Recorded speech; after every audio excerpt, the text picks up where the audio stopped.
Before we start, I better explain the basic principles of weaving.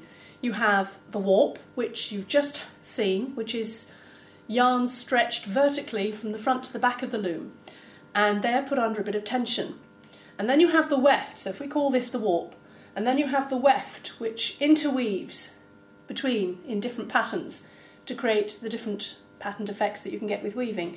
So we have those two basic intrinsic elements to weaving. And when you're setting up your warp, you want to introduce it so that the threads stay in order. You saw just now that all the threads were beautifully in order. And we need to do that by making a cross when we go to the warping board, which I'll show you in a minute. Basically, the cross ends up with your warp threads being like that. So one thread goes on top of another thread, goes on top of another, but they're all separated out in a sort of cross formation so that it's easy to find them later.